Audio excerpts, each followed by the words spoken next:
how are you going? Juliet, I am wonderful. How are you today? Very well, thank you. I'm really excited to be talking about this topic. We're talking about creating learning opportunities for your people today. And I love this because I'm a firm believer in this, you never stop learning. I had a participant in my workshop a couple of days ago who was very proud to be 76. And he said to me, I learn something every day and I try and make sure that I do. And he had such a positive attitude around things. It was really interesting. And he wasn't a passive learner. He was really engaged in how he learned. I love that. I love that. That's awesome. And I think for so long in workplaces particularly, we have had this expectation that learning is something that people should do outside of work. And I think generationally as well, certainly our generation, you went and did your studies and then you went into the workforce. One followed the other. They weren't really intertwined, but the times are changing, aren't they? Totally. And I mean, even if you look back, baby boomer generation was the same. You do the learning in your own time, you come with a degree and that's it. Yep. That degree serves you for your career. Yeah. And really this idea of topping up your learning is a relatively new concept. Yeah, and I think there's a whole range of reasons that it is this way now, but one of them is the pace of change. Things change just so quickly these days. And I think we now acknowledge that people actually like learning, like your 76-year-old friend. People enjoy learning. It is good for us in so many different ways. And whilst, previously perhaps learning was a hobby, you learned a hobby on the side or you learned about something on the side, everything is now intertwined. There's no, generally in work, personal life, work life, everything is intertwined. So it makes sense that learning is just one of those things that really does need to be a consistent element of workplaces, I think. Yeah, no, I agree with you. And I think our attitude to learning needs to be that it is part of something that adds value to our business. And this idea that, we talked in a previous episode about motivation. And, for some people, that continuous learning is a real motivator. And when we know our people and are having those conversations, we will know who's really, inspired by learning and who's looking for those opportunities to learn. Yeah. I also see in the workplace particularly, there's a real appetite for these sort of micro learnings. Yeah. They're not looking for big, long things. They're not looking for diploma level courses. Getting the piece of paper is not as important anymore. Absolutely. And people want quick solutions to whatever their challenge is. And, when you're wanting to learn something, it's usually because it's something you're new to, not comfortable with, want to hone your skills in. And people, they don't even want to do the whole 2 or 3 day thing anymore. I just recently I was working with a team and one of their team members wanted to get some training on public speaking, which is part of her role. And there's a few options out there, but what she was looking for was something easy to digest and practical where she was going to get some quick wins. And that is very much a micro learning kind of approach. And the options are out there for her. She's got plenty of choices. Yes, yeah, I think that's right. Well, and I think if COVID has done nothing else, it's made everybody comfortable learning online, hasn't it? Absolutely. Yep. We've created that space where definitely you step in and you can do things at any time. And I see lots of things offered. And if you can't turn up on the day, you can get the recordings, and it makes it incredibly easy to engage with learning at different levels. And it's more cost effective all round as well. That's the other thing I've noticed when presenting options to the businesses I work with. The companies that have gone back to, we're only doing this in person, you have to show up in the CBD and it's 2 or 3 full days. There's costs with delivering training like that. And so they're expensive things to go to. And so not only is it inconvenient and the thing I find with those kind of courses as well, of course, is you turn up, it's all fabulous for the 2 days that you're learning, but the actual practical implementation sometimes falls by the wayside. So I think there's a whole range of reasons that this, micro learning, especially online micro learning, it's actually going to be much more easy to implement, and there's often, you know, some accountability and implementation along the way. So I actually think it's more beneficial to everyone as well. I think there's a lot to that. And as you say, when you step out for 2 or 3 days to go to a conference, often when you come back, you're catching up on work first. And by the time you've done that, you've sort of forgotten the really key excitement of the stuff that you learned at the conference anyway. And that sort of motivation to implement, I find, wanes the longer afterwards you're actually starting to implement, because, you know, it all sounded great when you were in the room with the people and you were doing the learning, but, you know, a million other priorities have come across your desk since you got back. So, you know, there's just that natural waning of, you know, excitement to implement. So, yeah, I think there's a lot of reasons, but micro learning is absolutely the way of the future. I think it's the way most of our team want to learn as well. Yeah, that's interesting. Do you see it, that being different across generations in your experience? Yeah, interestingly, I think there is a mix. What is interesting is that sometimes the younger generations actually want the in-person, which would buck the trend really in terms of what you would anticipate, because they are such digital natives, but they actually really value connection in person. So to some extent, they do like the in-person stuff, but it has to be short and sharp. So, and I think this is where microlearning can be fabulous. It can be in person or it can be online. It's about the short, sharp, digestible chunks, I think, that makes it particularly powerful. Yeah, it's interesting, isn't it? I would say the same thing. I'm interested, I work with uni students quite a lot with our college, and I see them, they're just wanting to get back in the classroom. Yeah, so, right. I mean, they're all doing degrees or, you know, 2 or 3 year courses, and they're not yet in the workforce in any kind of serious way. But yes, they're desperate for that connection. With others and with the lecturers and that sort of thing. It's a very interesting trend, and I'm just watching it unfold in the workplace at the moment. But there's definitely a mix, and I think there's an in-between crowd who definitely prefer online for all the logistical reasons. And then again, younger and older generations tend to prefer, that's what I'm seeing, a little bit of in-person, not necessarily for the whole thing, but at least in some capacity. One of the challenges I hear about is business owners sort of saying, well, why should they be learning on my time? Do you see that resistance to people going off to do things? Absolutely.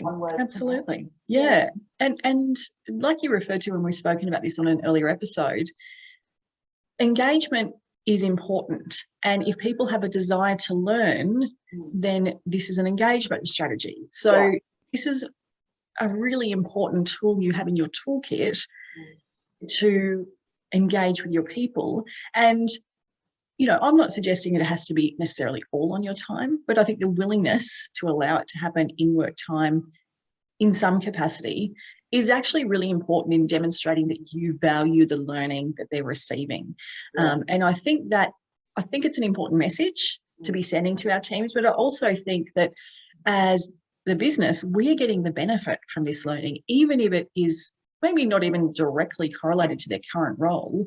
Anytime someone is learning something, there's some enrichment that is happening, there's motivation, there's engagement. So there are flow-on effects and flow-on benefits that we're going to receive as a business anyway. So, I definitely see a little bit of resistance around that, but I think, like everything in this current environment we're in, people are starting definitely to see the benefit.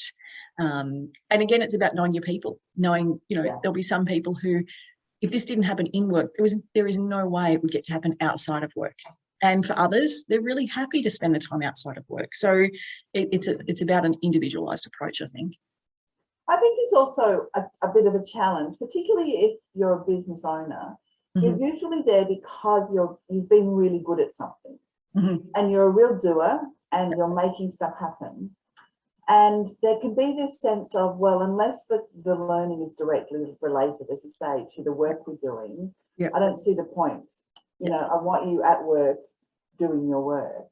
And there can be a real challenge for them understanding the value of people learning other things.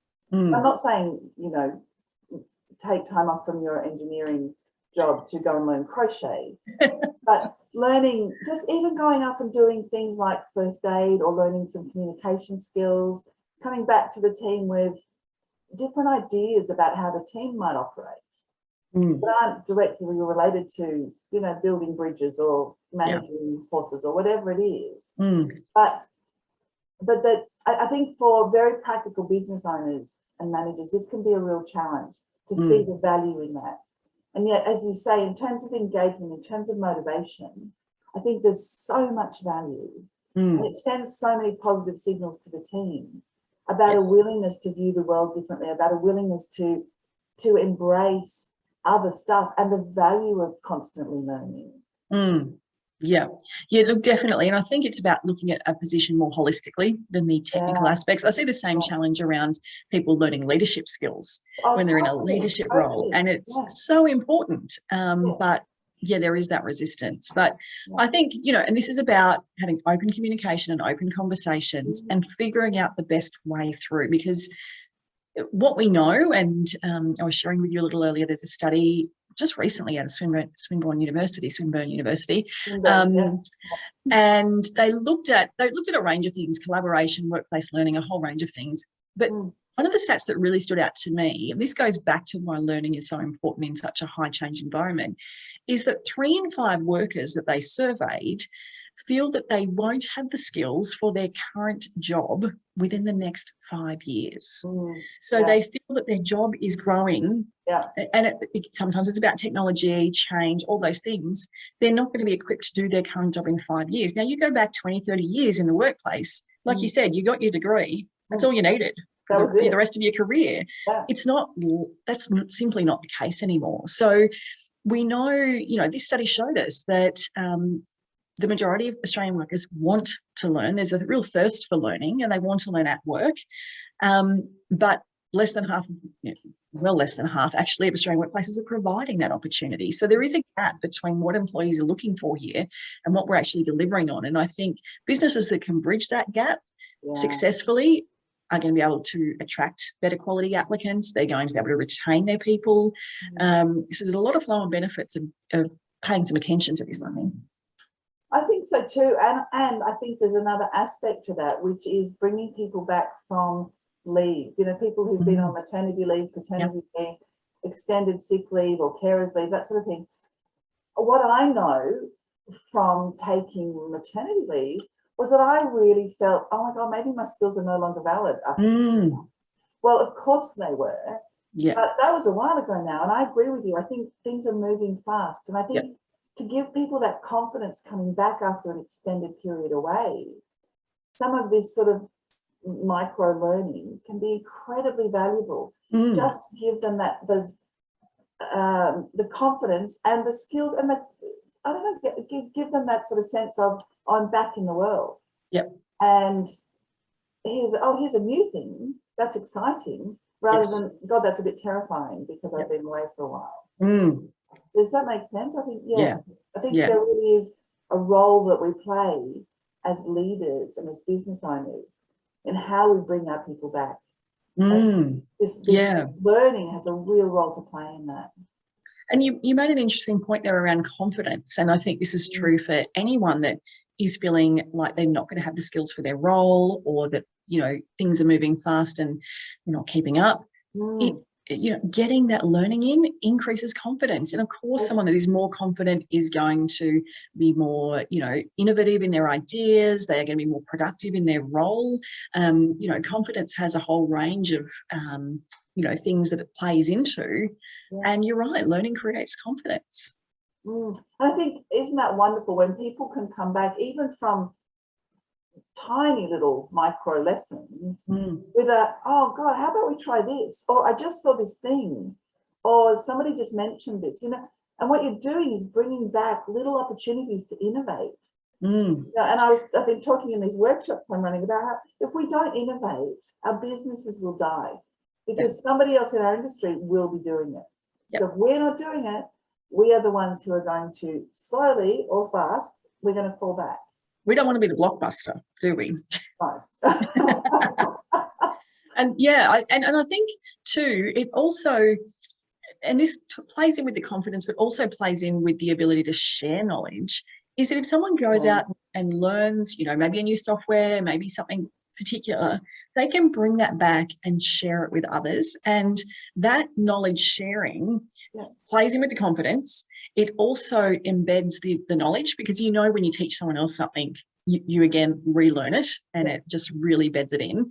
And so the investment in one employee doing a particular thing might be felt by 10 employees. So it's an excellent return on investment if you can tap into it in that respect. Yeah, I think it is. I think there is so much value in it. I think we shouldn't be scared of it. No, I think absolutely we shouldn't see it as a liability. I think it's one of those things we should view as an opportunity. And it's not just for big business. And I think that's also a bit of a common misconception that, well, you know, corporates have a training budget. You know, small business doesn't and shouldn't and won't. And I think that is not the right way to think about things. Yeah, no, I totally agree with you. So yes, look, I always encourage people to look for learning opportunities for their people. But also, as we said at the beginning, just to sort of tap into what motivates your people too. Look for those people who are looking for growth, because there's a real opportunity for them to get that growth in ways that are really going to benefit the business too, without putting pressure on, you know, you needing to promote them and things. What you're doing is giving them opportunities to grow in different ways. Yeah, absolutely. So if you're not already, have some conversations and look at this as a real option for engagement and for motivating your people. I think it's a real opportunity that we have. And ask them, you know, what do they want to learn? What are they seeing and hearing that they are kind of curious about? Absolutely, because if someone isn't interested in learning whatever it is you're going to send them off to learn, it's really just funny. No. So yes, you definitely want to make sure this is in, you know, the realm of what they're wanting. They've got a thirst for learning in. Absolutely. Thanks, Chrissy Lee. Lovely to talk. Excellent to chat to you. And if you are interested in asking about workplace learning, or if you want to share your experiences with how you're embedding this learning culture in your workplace, let us know on the Facebook page, which is over at Grow Your Influence on Facebook. We'd love to hear from you. And can I just say, at the moment, there is an incentive for, I think it's just Victorians, I might be wrong about that. The government has an incentive to do leadership learning, where you can get 120% tax break. So if you're interested in that, check that out too, because that may be an opportunity to develop people in your team.